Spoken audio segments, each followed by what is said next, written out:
오늘은 하나님의 이름 8번째 시간입니다. 출애굽기 15장에 나오는 여호와 라파 치유하시는 하나님의 이름에 대해서 나누도록 하겠습니다. 여호와 라파는 하나님께서 우리들에게 친히 알려주신 하나님의 이름인 여호와와 고치다, 치료하다, 건강하게 하다라는 의미를 가진 히브리어 라파가 단어가 결합해서 만들어진 이름입니다. 다음 슬라이드 한번 보여주시면요. 그래서 그 이름의 의미는 나는 너를 치료하는 주, 치료하는 하나님이라는 뜻입니다. 지난번에 살펴보았던 여호와라는 하나님의 의미가 무엇인지 기억하십니까? 여호와라는 의미는 스스로 있는 자, 누군가에 의해 창조된 존재가 아니라 스스로 존재하는 자존자라는 의미라고 말씀드렸습니다. 또한 스스로 존재한다는 이 말에는 시간을 초월하여 존재한다는 의미도 포함하고 있어 나는 이미도 존재하였고 이제도 존재하고 앞으로도 존재할 자, 곧 영원히 존재하는 자라는 영원 불멸의 하나님의 속성을 잘 나타내는 하나님의 이름입니다. 그런 영원하시며 존재의 본질 되신 여호와 하나님께서 자신의 이름을 통해 우리를 치료하는 하나님이라 말씀해 주십니다. 그렇다면 어떤 의미를 가지고 있겠습니까? 바로 영원한 치료, 완전한 치료이자 본질적인 치료자이심을 우리들에게 보여주고 계십니다. 하나님께서 치료해 주시면 완전하고도 완벽하게 치료해 주신다는 이야기입니다.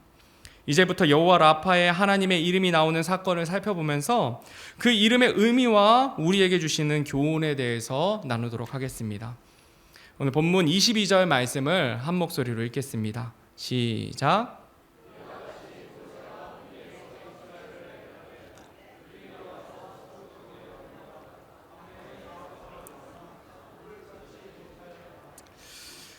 오늘 본문은 이집트를 탈출한 이스라엘 백성이 홍해에서 하나님의 크신 구원을 경험한 바로 다음에 일어나는 사건입니다.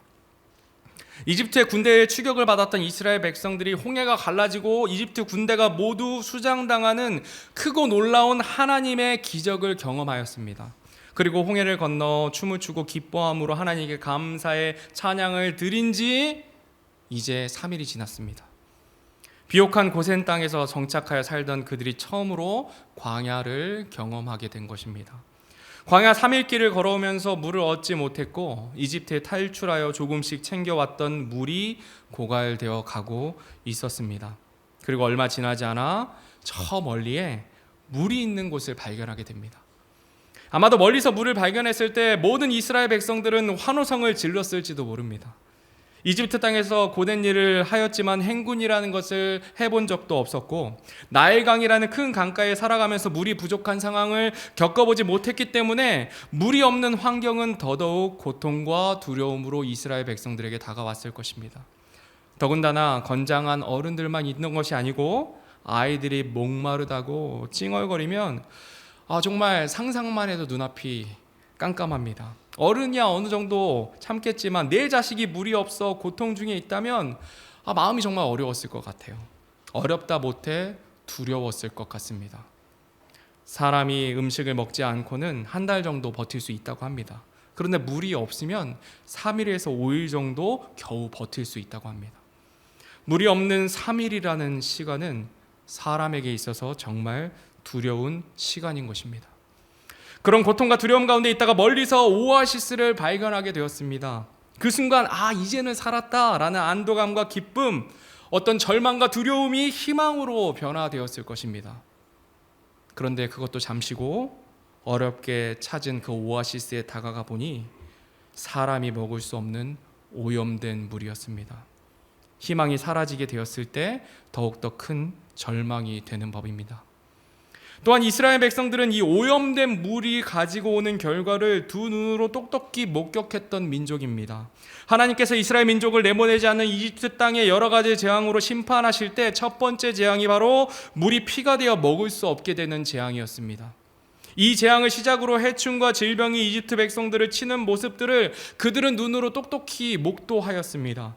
물론 그 재앙으로부터 이스라엘 백성을 지켜주셨지만 그들의 눈에 비친 재앙의 그 모습들, 병들고 죽어가는 이집트 백성들의 모습은 충격과 두려움으로 다가왔을 것입니다.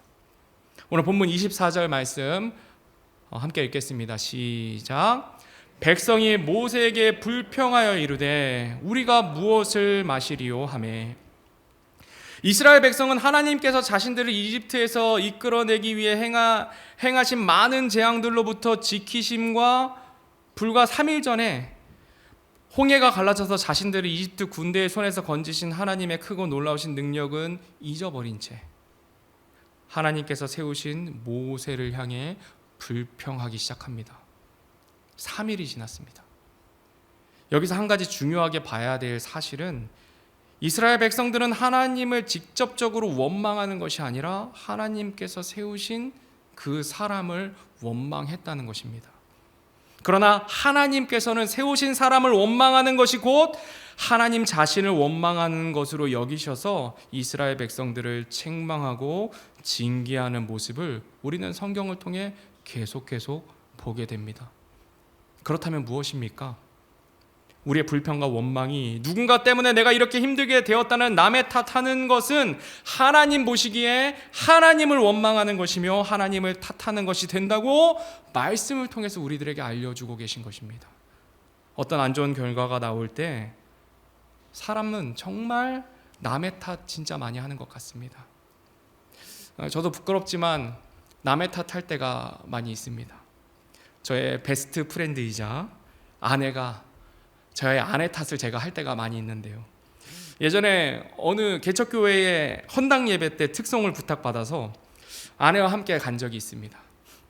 제가 순서를 맡았기 때문에 조금 일찍 출발하려고 했는데요. 아내가 저한테 가까운 거리인데 왜 이렇게 일찍 가냐면서 조금만 천천히 가자. 준비 애들 챙기려면 좀 시간이 걸린다 그러더라고요. 그래서 제가 생각하기에도 너무 일찍 가는 것 같아서 30분 정도 제가 늦게 출발했습니다. 그런데 하필 그 가는 길에 공사를 해서 차가 엄청나게 막히는 거예요. 특송 순서를 맡았는데 차가 밀리고 있으니 마음이 초조하고 불안해가지고 제가 어떻게 했겠습니까? 아내한테 그냥 아니 어떻게 그냥 내가 가자고 했으면 가야지. 아니 어떻게 오늘 질서의 하나님 오늘 오전 말씀하셨는데 내가 이거 말을 못하겠습니다. 내가 일찍 가자고 하지 않았냐고, 왜 남편 말을 존중해 주지 않냐고 막 원망하면서 차를 막 거칠게 제가 밀었습니다. 그러니까 마음이 상할 대로 상한 상태로 결국 순서 전에 도착하긴 했어요. 제가 특송을 하긴 했는데 제가 하나님 앞에 얼마나 부끄러웠던지 모릅니다. 주님 나의 이름 부를 때 나를 부르신 그 은혜에 대해서 찬양을 하는데 내가 이렇게 하고 하나님 죄송합니다. 그리고 아내한테 잘못했다고 나중에 미안하다고 이렇게 고백을 했는데요. 이처럼 어떤 원치 않는 상황이 벌어지거나 일이 틀어질 때 다른 사람을 원망하고 탓하게 되는 우리 자신을 볼 수 있습니다. 비록 그것이 작은 것일지라도, 내가 입 밖에 내지 않는다 할지라도 우리 중심을 하시는 하나님께서는 내가 어떤 생각을 가지고 있는지 우리 하나님은 정확하게 알고 계십니다. 제가 국어사전에서 그 원망이라는 단어를 좀 찾아봤습니다. 한번 보이시나요? 한번 같이 한번 뜻을 한번 읽어보시겠습니다. 시작.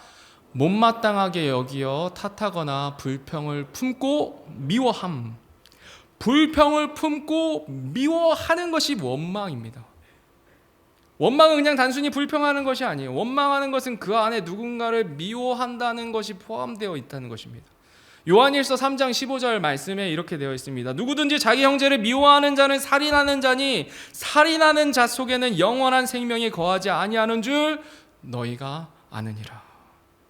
하나님의 말씀은 마음으로 미워하는 것은 살인하는 것이다 라고 말씀하십니다. 원망하는 것은 하나님 보시기에 사람을 죽이는 죄와 같다라는 것입니다. 저 사람 때문에 이렇게 되었어, 저 사람이 그렇게 하지만 않았으면 일이 이렇게 되지는 않았을 텐데, 누군가에 대해 원망을 풀지 않으면, 마음의 미움을 풀지 않으면 저희가 잠도 자지 못하고 분노가 쌓이고 자기 자신을 좀먹게 됩니다. 다른 말로 하면 스트레스가 엄청나게 쌓이게 되는 거예요. 의사들은 만병의 근원을 스트레스라고 이야기합니다. 원망하는 것, 남의 탓하는 것, 미움이 바로 죄가 되며 그의 결과가 스트레스가 되고 그것이 쌓이게 되면 질병으로, 우리의 몸과 마음의 병으로 나타나게 됩니다. 그래서 주님께서 너희는 거룩하라, 너희는 죄를 멀리하라 말씀해 주시는 거예요. 우리를 위해서. 우리를 위해서. 스트레스가 많으면 어떻게 됩니까? 잠도 잘 못 자고 폭식하게 됩니다. 어떤 사람은 반대로 먹지도 않게 됩니다. 누가 고생합니까? 내가 고생합니다. 내가. 남의 탓하면 나만 괴롭게 되는 것입니다. 성도 여러분, 혹시 누군가를 원망하고 계십니까? 불평하고 계십니까? 그런 적이 있으십니까? 저는 솔직하게 있습니다. 저희 아내 많이 원망했었고요. 구원받기 전에는 제 아버지와 할머니를 참 많이 원망했었고, 구원받은 후에는 원망하는 일이 없을 줄 알았는데 여전히 제 삶 가운데 원망이 있을 때가 있음을 고백합니다. 누군가를 원망하기 시작하면 잠도 안 오고 너무나 분하고 정말로 고통스럽습니다. 그렇게 원망하며 고통스러운 중에 하나님께서 말씀을 통해 내가 잘못했음을 깨닫게 하시고 하나님께서 내게 복 주셨던 것들을 기억하게 하심으로 누군가를 미움하고 원망했던 그런 죄악의 고통에서 저를 건져주실 때가 있습니다. 지금도 그것을 경험합니다. 여호와 라파의 하나님께서, 치유하시는 하나님께서 원망과 고통에 있던 나를 건져주시는 것입니다. 무엇을 통해서요? 하나님의 말씀을 통해서. 나의 잘못임을 인정하고 하나님 앞에 나아갈 때 하나님께서 주시는 평안과 위로가 우리들에게 찾아옵니다. 그때 부정적인 결과만 보았던 시야가 달라져 많은 것들을 주신 하나님의 은혜에 감사하게 되는 것입니다. 오늘 본문 25절에서 26절 말씀 함께 읽겠습니다. 시작. 그가 주께 부르짖었더니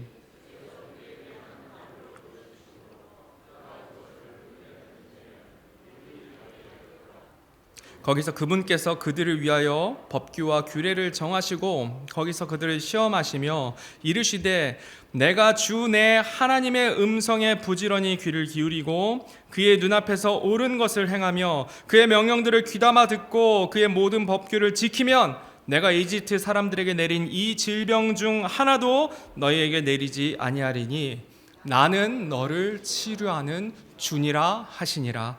아멘. 원망하는 백성들의 말을 듣고 모세는 다르게 행동합니다. 그 원망하는 백성들의 말을 듣고 곧바로 하나님께 부르짖습니다. 지난번에도 말씀드렸지만 오래 참으시고 긍휼이 많으신 하나님께서는 처음에 잘못하는 것들은 용서하시고 친절하게 알려주시는 우리의 아버지 하나님이 되십니다. 광야에 나온 지 3일 만에 홍해가 갈라지고 이집트 군사들을 멸하신 하나님의 크신 은혜를 잊어버리고 감사치 않고 원망하는 저들을 향해 하나님께서는 바로 징계치 않으셨습니다. 광야 1세대의 이스라엘 백성들은 이제 처음으로 하나님을 알아가고 있기 때문입니다. 그래서 우리 주님께서는 경고만 하십니다. 주 하나님의 명령들을 귀담아 듣고 나의 모든 법규를 지키라 말씀하십니다. 그러면 이집트의 사람들에게 내린 질병 중 하나도 너희들에게 내리지 않겠다 말씀하십니다. 반대로 말하면 너희가 내 말 듣지 않으면 질병이 있게 된다는 경고의 말씀입니다. 이렇게 경고 한 장을 주시고는 한 나무를 물에 던지게 하심으로 쓴물이 단물이 되게 하셔서 이스라엘 백성들을 구원하십니다. 이스라엘 백성들은 여전히 불평과 원망 가운데 있는데 모세의 부르짖음을 들으신 하나님께서는 한 나무를 통해 물들이 깨끗게 되는 기적을 베풀어 주셨습니다. 여기서 우리가 주목해서 봐야 하는 것은 이 장면에서 이스라엘 백성들이 하나님 앞에 회개한 장면이 나오지 않는다는 사실입니다. 그들이 하나님께 용서를 구하지 않았고 모세가 하나님께 부르짖었습니다. 하나님께서는 그들이 아직 죄인이었을 때에 회복의 은혜를, 구원의 은혜를 허락해 주셨던 것입니다. 이 사건은 죄인된 우리를 먼저 찾아오신 예수님의 그 구원의 복음을 상징적으로 보여주는 사건입니다. 마라의 썩은 물은 이스라엘 백성들의 불평하고 원망하는 죄악된 마음, 인간의 그 죄악됨을 밝히 보여주는 것이고, 죄로 물든 그 마음에 우리 주님께서 찾아오셔서, 우리가 죄인이었을 때 우리 주님께서 나에게 찾아오셔서 더럽고 썩어 악취가 나는 그 물을 깨끗하게 씻겨주신 것입니다. 모세가 던지라신 그 나무는 죄인된 우리를 위해 나무에 달리신 예수 그리스도를 상징적으로 보여주고 있습니다. 하나님께서 모세에게 나무를 보여주시니 모세는 하나님의 말씀을 믿음으로 순종하여 쓴 물에 던졌습니다. 모세는 믿었습니다. 그리고 순종해서 던졌습니다. 그리고 그 오염된 물이 달게 되었습니다. 이처럼 우리가 나무에 달리신 예수님을 믿을 때 우리는 구원을 얻게 되는 것입니다. 이 구원의 원리를 너무나 명확하게 잘 보여주고 있는 것입니다. 하나님께서는 우리를 구원하실 뿐만이 아니라 우리를 치료해 주시는 하나님이십니다. 원망을 버리고 하나님의 말씀을 순종하는 자들에게 치유를 약속해 주십니다. 하나님께서 치유를 약속하시는데 우리의 육체뿐만이 아니라 우리의 마음속의 상처와 아픔과 두려움과 미움, 죄로 인한 괴로움 등 모든 영역에서 치유를 약속해 주십니다. 이스라엘 백성들이 이집트에서 종살이 살면서 얼마나 많은 마음의 한이 있었겠습니까? 이집트 병사들로부터 죽음의 위기를 겪으며 두려움도 있었고 광야에서 물이 떨어져 죽을 것 같은 두려움도 있었을 것입니다. 그것을 모세에게 돌림으로 미움과 원망으로 인해 더더욱더 스스로를 죄악 가운데 버려두고 있는 이스라엘 백성입니다. 그들의 마음과 육체가 모두 병들어가고 있었던 것입니다. 누군가를 미워할 때, 원망할 때 본인이 가장 괴롭습니다. 하나님께서는 이 사건을 통해 그들의 마음도 치료하시는, 회복시키시는 하나님 되심을 우리들에게 보여주고 있습니다. 원망의 마음에서 감사의 마음으로 회복시키시는 여호와 라파의 하나님 되십니다. 두려움에서 기쁨으로, 절망에서 소망으로 바꾸시는, 치료하시는 하나님이 바로 여호와 라파의 하나님이 되십니다.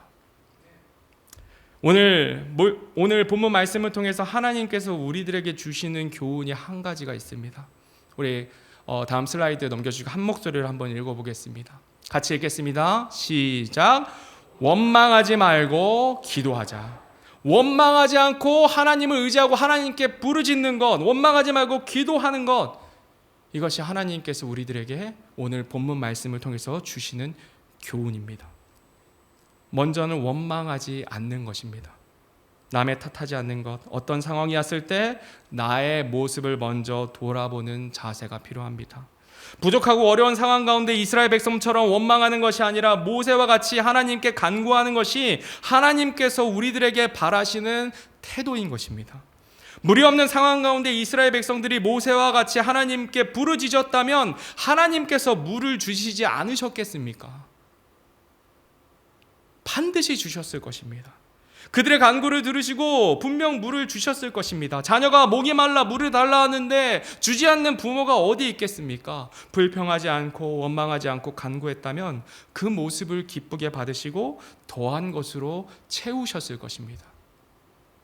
우리는 이 사실을 망각할 때가 너무나 많이 있습니다.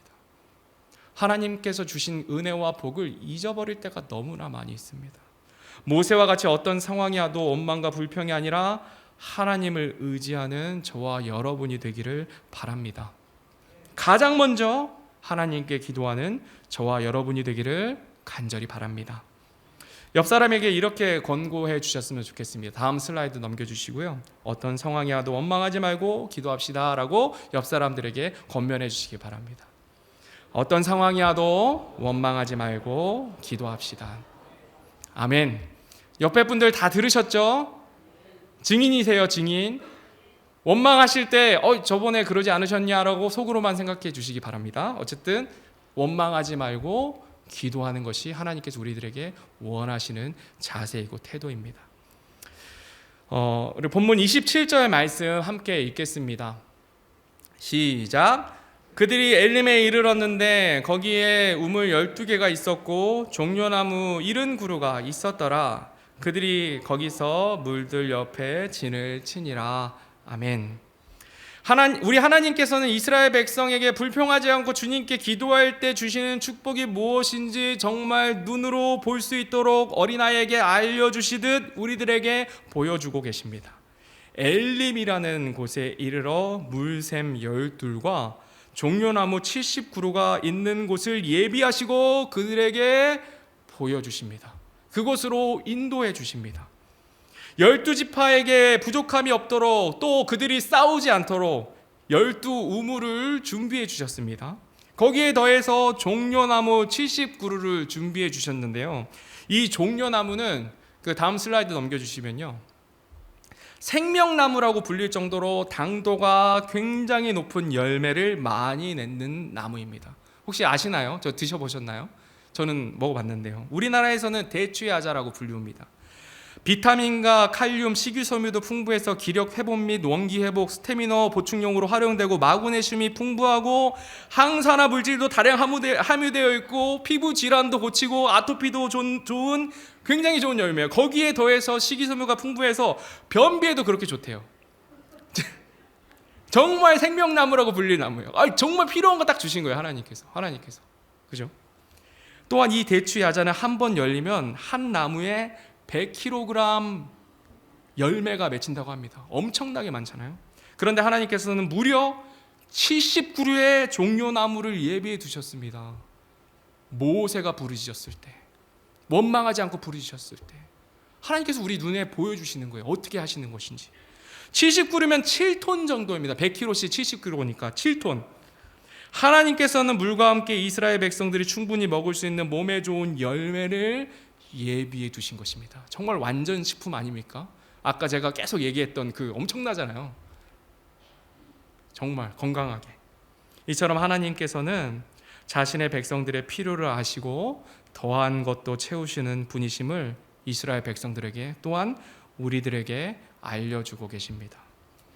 이스라엘 백성들은 눈으로 보고 경험함에도 계속해서 불순종으로 나아갔지만 우리는 어떻게 하겠습니까? 그렇게 하지 말아야 하겠습니다. 원망이라는 죄악의 대가는 마음과 육체의 질병으로 찾아옵니다. 불평하지 않고 감사함으로 기도하는 대가는 치유와 생명과 채우심으로 우리들에게 찾아옵니다. 무엇을 택할지는 우리들에게 달려 있는 것입니다.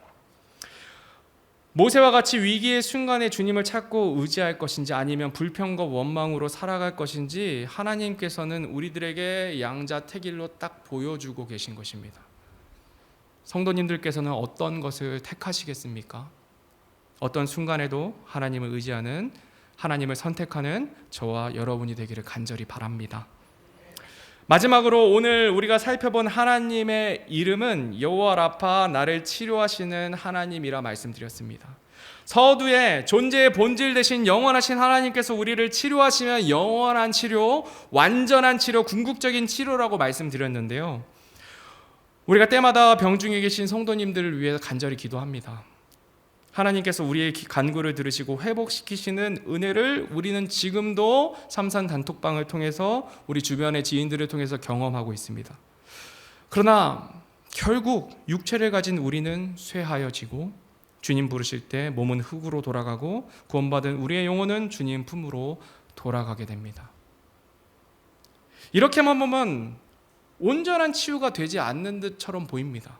그러나 우리 주님께서는 시건치 않으시는 하나님이십니다. 우리 주님께서는 약속하신 말씀을 반드시 지키시는 신실하신 하나님이십니다. 하나님께서는 우리의 모든 영역을 영원토록 온전하고 완전하게 치료해 주실 것을 약속해 주셨습니다. 오늘 고린도전서 15장 52절에서 54절 말씀입니다. 우리 한 목소리로 읽겠습니다. 시작.